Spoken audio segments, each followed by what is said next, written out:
opinion of it. All right, of course. And yeah, that's in that sense, I think this manifesto has served its purpose. Right. And you were saying that you started this 5 years ago, Yes, and it was purely out of anger. yes.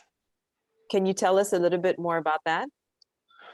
Well, in the early notes, not the notes, I'm sorry, in the early 10s, Turkey and especially Istanbul was becoming kind of like a crossroads for a lot of people who were kind of like political refugees. And a lot of them were kind of from like a creative background or like these like journalism, scholarship, or like fiction writing artists.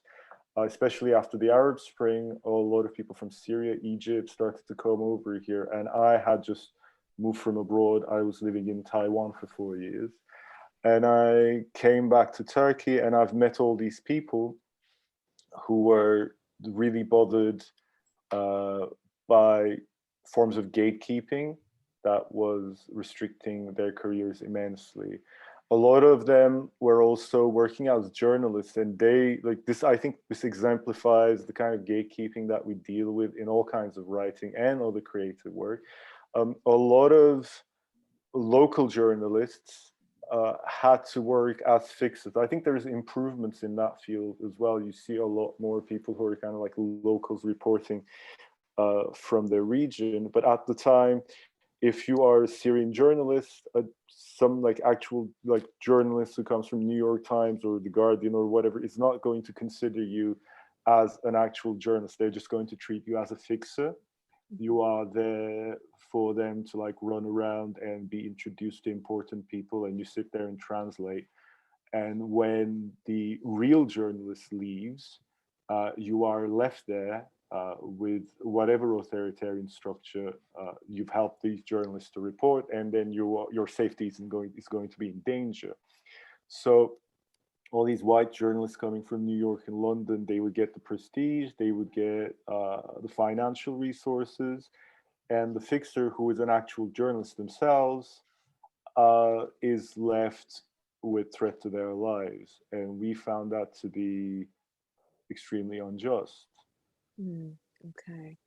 And like, what is like how many, or how does the Mangal Media operate then? Like, are you spread out in different parts of the periphery, or are you doing, do you occasionally meet as well? How does it work out?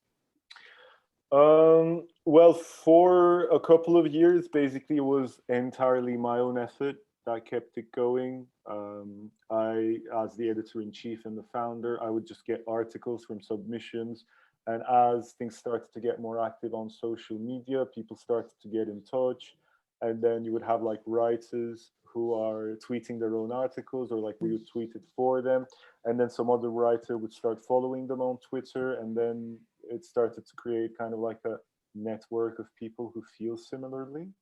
Mhm. And now at the core of the project, we are three editors. There's two more who are kind of like volunteering as well. And the three of the editors, we talk quite regularly. We have like our own WhatsApp group where we like share memes and like crack up jokes. And we have made one in-person meeting in Istanbul with like everyone who are affiliates, like the artists who do illustrations for us, writers or regular readers, and Patreon donors. And mostly we are just kind of like very loosely affiliated. None of us like the feeling of having like an actual structure that's going to make us feel like we are part of an organization. We feel more like we are part of like a loose community who shares a sense of humor, and I suppose something that resembles an ideology. Right. Oh, great.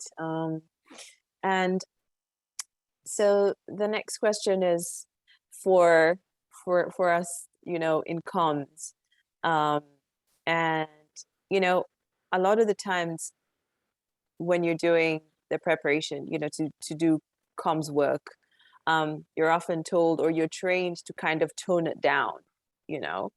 And I'm just curious, you know, given the boldness of the language in Mangal Media, which you've mentioned has been a little bit intimidating to some people, but then it's also been therapeutic to other people. Um, what do you have to say to people who are in the middle, especially the communicators? What can you tell them? What can you tell us? Yeah. It's really difficult. I mean, my experience with NGOs have been like extremely limited, but I've got like a lot of, for example, Syrian friends who are living here, and they had a lot of problems. I think they were kind of like the people that you described. They were in the middle. They had, for example, like radio stations who were kind of like indirectly funded by even like as far as the State Department Yeah. back when they were supporting the Syrian revolution.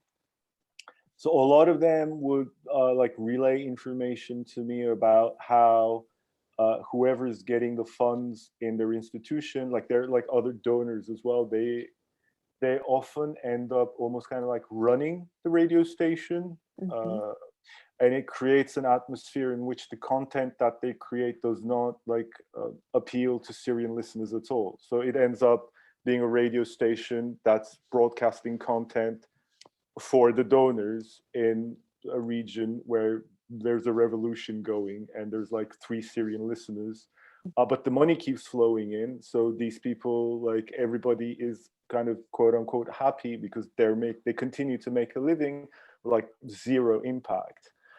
And like the experiences of my friends, none of them do that kind of work anymore. So like, I mean, I guess it's bad news. Like if you find yourself in a situation like this, my own humble advice would be don't do it. Like start something else. I mean, uh, unless you really have to. And it looks to me like everyone who's had this experience notices other people who's had this experience as well. Mm-hmm. So like once they have left all these kind of like institutional structures, they have created their own initiatives which have been a lot more successful. So I guess the good part is that there is light at the end of the tunnel because nobody is alone in this experience.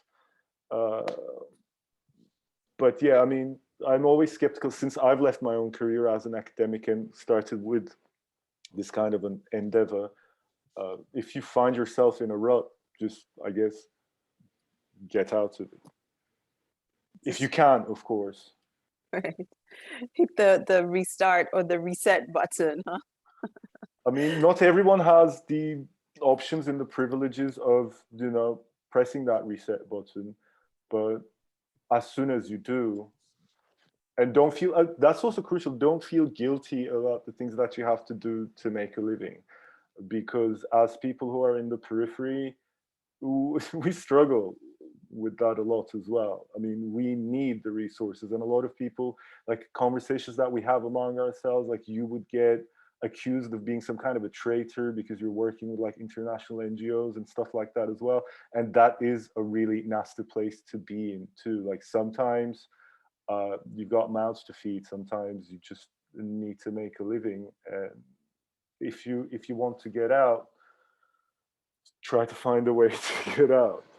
Right. Yeah, absolutely. Um, and just kind of continuing with this, since we've kind of moved into talking about, you know, comms and in international development, you know, um, since you're acknowledging that for some people, it's not always going to be easy, you know, just to get out and to start something new.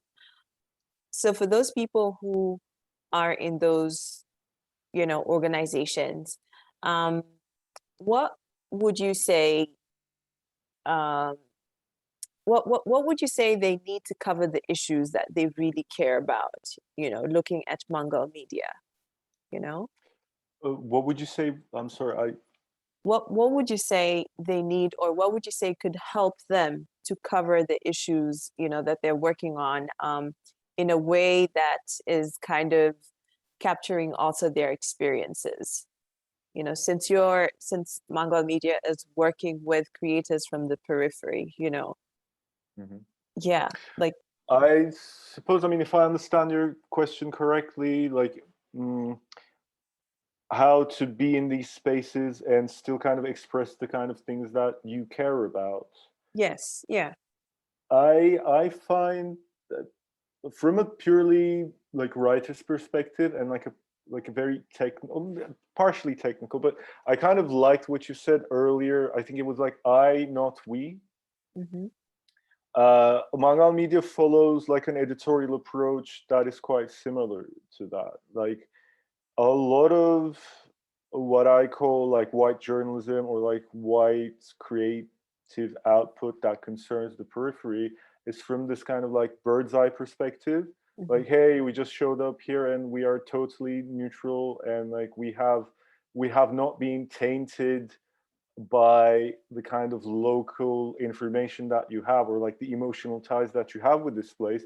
So we are going to give you like a total unbiased and neutral opinion about what's what. The classic kind of like, you know, white reporter hops off the plane, gets on a cab, interviews the taxi driver. This must be a classic Lebanese person, the kind of perspective.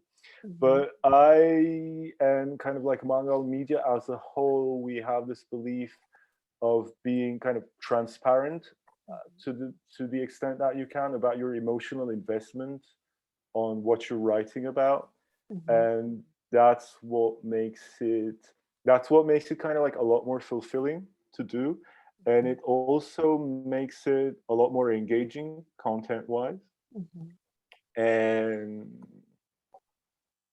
it's just, I guess it's just much more of a dignified way of having to do that kind of work, like making it clear that you have like an emotional position in this issue and you're being transparent about it.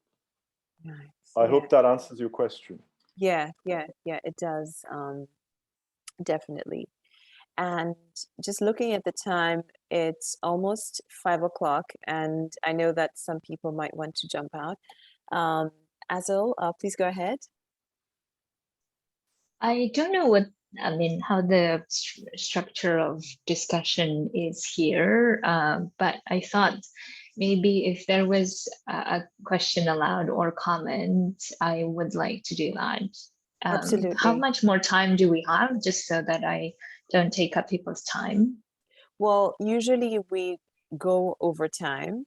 You know, like we usually kind of extend at least like 10 to 15 minutes after 5. Okay. But you know, for anybody who has to jump out at 5, we completely understand. Yeah. I might have to bounce off in about 15 to 20 minutes. Okay. All right. Okay. Thank you so much for introducing us, and I didn't know much about it until now. And actually, before you explained to us about the anger because of which you started this manifesto, I would have had a lot of things to criticize about. Because first, when you read, Joanne, you read the manifesto, the one thing that came to my mind is that why are we trying to always show us in relation to the Western or European continents, meaning that we're not this, we're not that, rather than showing who we are in the original or in the authentic way that we are, not comparing to others? That was my first thought that jumped out when I heard the manifesto, right? I mean, I understand you made the manifesto for a particular reason now, so I know the context a bit more, but whenever I hear these types of I'm not this person, or I'm not that person, or I don't have this identity, I feel like wanting to just focus on what identity I have and showing that.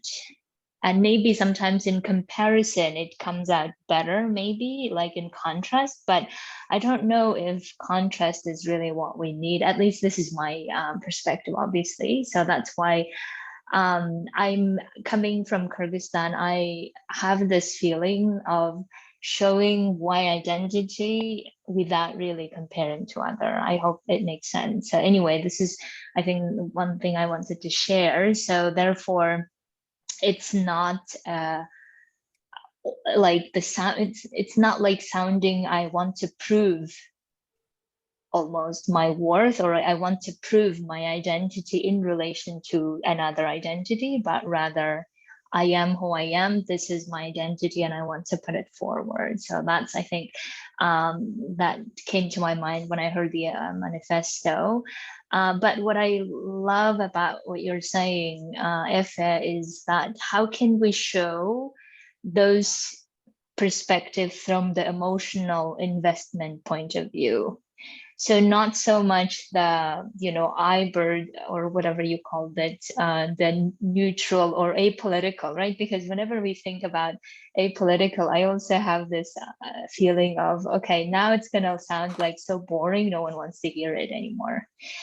But whenever we're talking about it from the attached community perspective of what's happening to us or what's going on with people like us, then it becomes so much interesting. So that's why I'm so happy to hear that you are encouraging that. And whenever I hear people say like, oh, it has to sound professional, it has to sound this neutral, I'm like, no, we're losing it, because then we're talking to basically everyone, meaning no one in the end.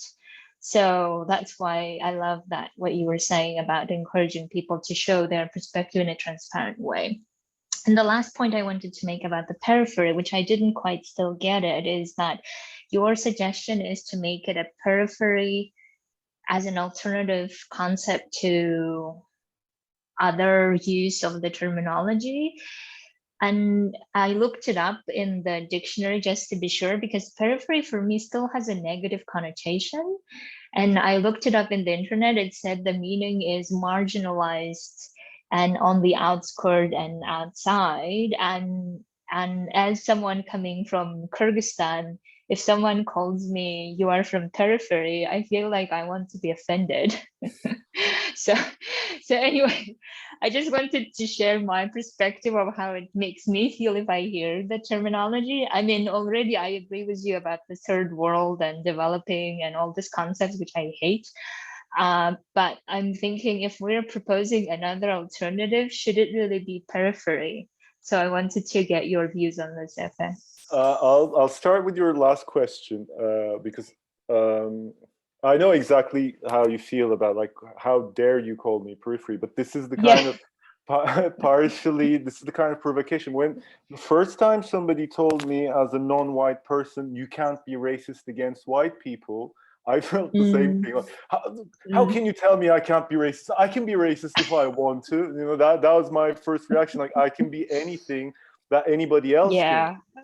But it's just not true, because like racism means like bigotry plus something systematic, you know. And I do not have the systematic tools of not employing white people in my corporation, you know. Like, I do not have that kind of systematic tools in my disposal. And I suppose that's why, that's what I was saying earlier. It's about like coming to recognition with the fact that we are at the periphery.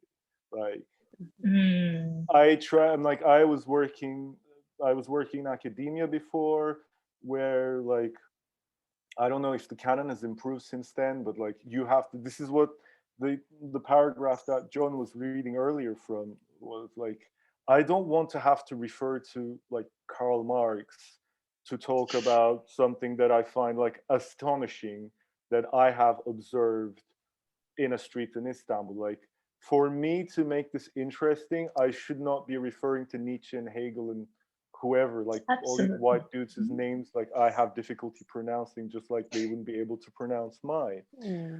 So we are at the periphery. Nobody is going to talk of like a phenomenon that's happening in Kyrgyzstan by pointing to a philosopher who is from Kenya. You know, nobody's going to write about Turkey quoting, you know, a sociologist who is from Pakistan. Just like these things, okay, these things started to happen in the last 10 or 20 years, But what we are accustomed to is like, if you want to make something seem universal, you need to point to a white dude with a gray beard who's dead. So in that sense, it's just the fact that we have to acknowledge that at this stage, like, our stories and the things that we find fascinating around us, just not interesting to a lot of people, including other people in the periphery. They will want to read about you through the lens of, I don't want to come up with any more of these names, of somebody. So, Mm. and coming to your first question, it kind of like ties in together. Uh, why do we have to conscious? Of course, I totally agree with you that, like, I should not have to validate myself by comparing myself to something that I am not. But it's just fact that for the past 100 years, I'm sure, like, everyone who's ever held a pen in Kyrgyzstan, in Kenya, in Turkey, in India, has written so much about the fact that we are not white people. This is a part of, like, our history. Uh, Ever since, like, independence, early modernization, like, anyone who's had this kind of history is extremely familiar with an intellectual tradition who insists on, how can we be like Europe? How can we be like the United States? I mean, I would love to lobotomize myself and get this kind of inferiority complex out of my brain, like, once and for good. But at the stage we're in, it's just simply impossible. Like, the first thing that we need to do to be able to just be ourselves is to acknowledge the fact that we're not Parisians. Interesting. Yeah, absolutely. Yeah. Fiona, did you have a question as well? No, I'm sorry. I was just going to apologise. I really don't want to go, but I'm going to have to jump off. But thank you so much. It's been really interesting. Thanks. Okay. Thank you, Fiona, for coming. Thank you. See you next time. Yeah. Now we can really start talking. I know, huh? That's it. That's it. That's what I thought as well. So, and so maybe the other thing that you could tell us more, and I apologize that I didn't know much about this movement, or how do you call yourself, a movement? Or because I love the idea of you introducing that it's not an organization, because I feel like we're getting a bit tired of organizations as well. So it's we're just a website. No. We're just a website. Website. Like, I Okay. don't want to make things sound too serious. We're a website. Maybe like a publishing company because we publish books, but yeah. So maybe what would be interesting, at least for me to know, is that, so we're doing all of this for the purposes of bringing a new discourse to the table, or for the purposes of promoting and bringing those potentials out to the world? What is the, I guess, the vision that we're going towards? I know maybe when I say vision, it also sounds like a the concept from the, but I still feel, and obviously I've been educated that way, so you can see that I'm using the concept, but still, I'd love to know, like, where are we going with our ways of expressing and showing things? I think the main purpose is just to, like, decolonize our minds. The main purpose is to make each other feel like our experience feel valid. Without this kind of, like, gaslighting of, like, people telling us, why do you have to make everything about race? Because it is, and just the fact of, like, acknowledging, just the fact of kind of what I was saying earlier about, like, how the things that we find fascinating in our peripheral existence is unrecognized, but at least we can care about each other's peripheral existences because we have a lot of differences. Like, I'm extremely weary of, like, this anti-imperialist discourse of, like, we're all the same, united against, because it, again, like you suggested, it makes us as, like, this thing that's only exists because it contrasts to whiteness. Yeah. But there is, there's an undeniable commonality to our existence. We are all familiar with this idea of like feeling inferior to a supreme form of civilization. Mhm. So if we can find ways of conveying our experiences from this new perspective, without having to rely on white people telling us about like India or Pakistan or like all these places that I've never been to because I just don't have the resources to travel there. Mm. And so that we kind of cut the middlemen and directly communicate with each other. And two, while we're directly communicating with each other, finding ways of making things relevant to each other. Yeah. Because once, like, as I don't know, like as a Turkish person who's communicating with an Indian person, if I'm familiar with their context, I can make it interesting to them. But what an Indian person is going to find exciting is not going to be the same as a Mexican. So, like, if there is another Turkish person who wants to talk about the Turkish context, who's familiar with the Mexican context and make it appealing to them, that's the kind of communication that I want to see now. I want to see us much more familiar with each other's context from directly that resource. And I want us to be able to like communicate, not just intellectually, which is also important, but from an emotional level, Yeah. to Yeah. be able to understand, that's what I feel too. Mhm. Absolutely. And Absolutely.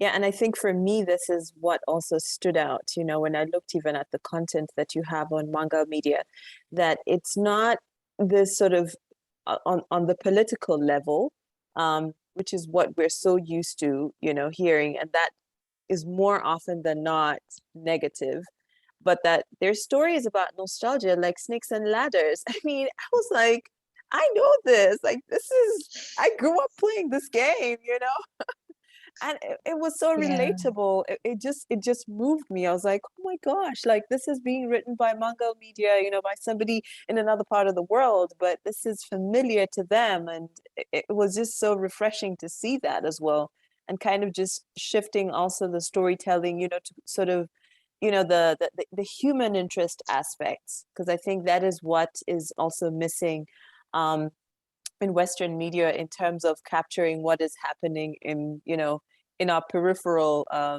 origins, for sure. Yeah. Yeah, and as I said, what I love about you suggesting let's communicate on emotional level is I think what so for me the uniting among all races is the emotions. So we can all relate to them in one way or another because we can feel that. And as long as we can be honest about it of what's going on within us, no matter what the outside is happening, I think that's when the connection really starts happening, because then we recognize that we can feel what the other might, I mean, we can relate to what the other might be feeling, right? So I think that's an amazing way of connecting with each other besides other ways. So I love promoting that communication. That's not on the level of whether you have enough intelligent capacity to understand the writing that I made. Yeah, absolutely. Yeah. Also, I think, for example, what Joan was saying earlier about kind of a lot of content being negative so that it appeals to like donors as opposed to kind of, Yeah. I think one of the crucial things is like when we're having conversations with people that we feel like we can relate to emotionally on a certain level, then there's negative things that are happening in our context as well. And it becomes like that needs to be talked about. And I actually want to talk about the negative things that Yeah, are happening here so that I can find a absolutely. solution to them also. But this is the thing Yeah. about like the necessity to exclude white people from these conversations, because every time there's a white person in the room, I feel like I have to defend Turkey, for example. And this is Yeah. exactly the kind of stuff that I don't want to do. Like with people who can like relate to like living in like a semi-authoritarian state as I do, then I can talk about all the nasty things that are happening here without feeling as if they're going to judge me, like they're going to put me in this place, or like they're going to compare me to themselves. Like just because I come from a part of the world, are they going to assume that like I am like an Islamist fanatic or that I am like homophobic? Like I am not necessarily more so than a white dude, you know, like I am constantly making like an effort to not be, but because of the part of the world that I'm come from, like I might be placed in a box, and with a whole bunch of other people who know that you can be Indian and, you know, not be Hindu nationalist, for example. Like with these people, these are the people that I want to talk to, because they don't try to prove anything to me. Because we already know, like, this is basic 101. Like, I know white people have this thing of like congratulating themselves for acknowledging the humanity of a human being. This is what I always, this is just 101. You don't have to congratulate yourself for this.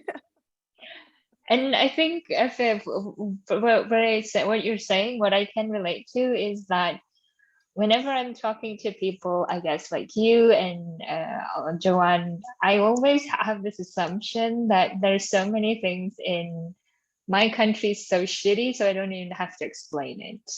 You know, like baseline starts already from the point of, you know what I mean, and then it goes rather than having the need to explain things and then continuing, right? So it's so I can totally relate in that sense. Yeah. Exactly. Oh, great. Yeah, I think Efe, you have to jump because you mentioned in about 15 minutes. Yes. Just when it started getting good. Yeah. I know, that's always having time, right? Yeah, but I'm so glad. I'm so glad that, you know, you were able to join, you know, despite what we experienced, and Azal, that, you know, you were able even to stay on for the, I always call it the party after party, you know, like this is the after party. The real part. Yeah. I would love to stay in touch with both of you guys, like from For Facebook, sure. Instagram, whatever it is you're using. That'd be really cool. Absolutely. So maybe I can find you all and request friendship. I don't know if you use Facebook. I usually am on Facebook. Twitter has like its own Twitter. I don't use Twitter personally, but like I use the Mangal Media Twitter, so you can link up from there. Excellent. Perfect. Yeah, that's great. Yeah, let's do that. And Joanne, is there a way that I don't know, we communicate in another platform with all the members, or how does that work? Yeah, so have you joined the Healing Solidarity Collective? Yeah. Okay, all right. So we don't have a group for global dev per se, but a lot of the people who are there, like Anna and Christine and Lucy and Fiona, they're also on the platform. But we do have like a dedicated space for the Global Dev Communicators Connect there. Okay. Yeah. So like for the next I'll event. find it then. Yeah, exactly. And we can connect there. Yeah. Thank you so Excellent. much, both of you. Thank you so much, Efe. It's been a pleasure. Yeah, stay connected. Thank you, Efe. All right. Yeah, thank you, Take Joanne. care. You're welcome. Bye-bye. And thank you for your understanding too.